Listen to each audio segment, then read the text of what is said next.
This is Andi Purewal for Boxing Social in association with Betfred. I'm joined by Dominic Ingle in the immediate aftermath of his charge, Kell Brook's stoppage victory against Amir tonight. Dominic, firstly, congratulations to yourself and the team.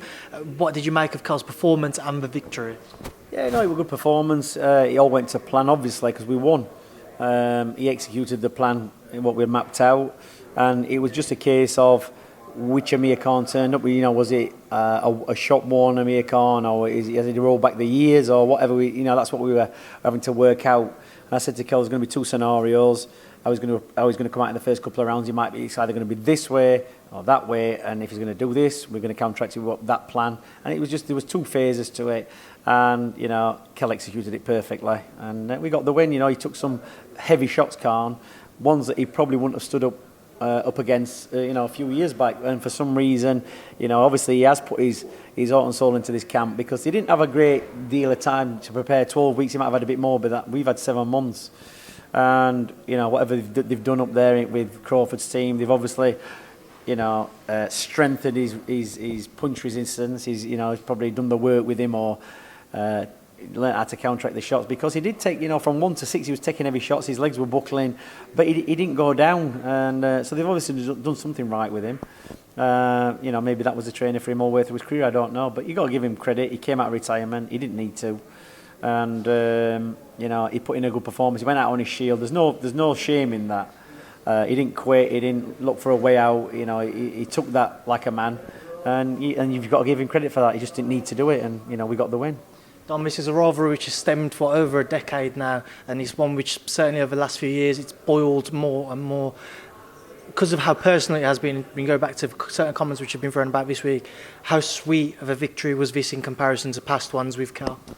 For me, it's for the fighter. For me, it's like I've been doing this a long time, and what pleases me is that these kids who spent their whole careers boxing and putting all their eggs in one basket. Kell's got plenty of money, but once boxing's done, they're left behind. It's all forgotten about, and so it's good for Kell that he's got this win, because it's always something what's irked him. He's always walked around and people have always asked him that question. Amir Khan, you don't want to fight him, and Kell would always want to fight him. So he's kind of put a line under that. I'm just glad for Kell.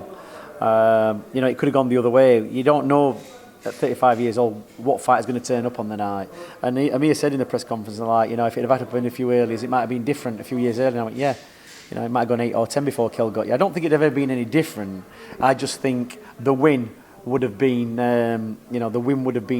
probably a bit longer. It'd gone on a bit longer, because Khan had been a bit fresher. But it was what it was. It was a great fight. I think I'll have to look over it. When I get back, watch it on the TV. I was just watching from the corner, concentrating on the plan. And we got the win. Dom, do you think we see Kell return to the ring again, or would you be happy to see him go out on that victory and on what was an unbelievable atmosphere for both fighters? To be honest, after the Crawford performance, I talked to him and I said, you don't have to think about what you're doing. You can only do this if you've got the buzz for it. It's not like something you need to be doing at your age now.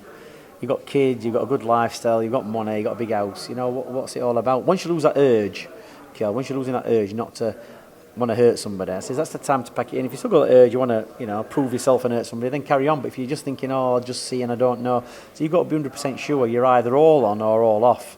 Can't be like, well, we'll wait and see. And tonight he's just been sitting there saying, I might have another one. Listen, it might change after the weekend. When the dust settles and the adrenaline drops, he might say, I've had enough.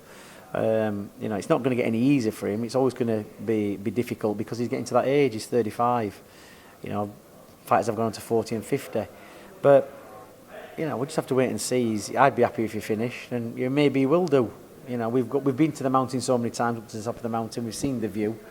And, how many times do you want to do it? Final one, Dom. We saw Kell getting his gloves changed during Amir's ring walk. Can you just enlighten me as to what that situation was about? There was something in the contract about gloves, and, it was all worked out and agreed, and then last minute it kind of changed. And, for me, I think it was just can't get in cold feet, and,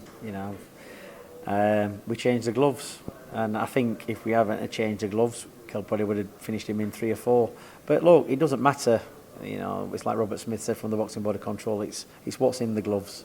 It's not what the gloves are made out of. It's what's in the gloves, and it proved to be true.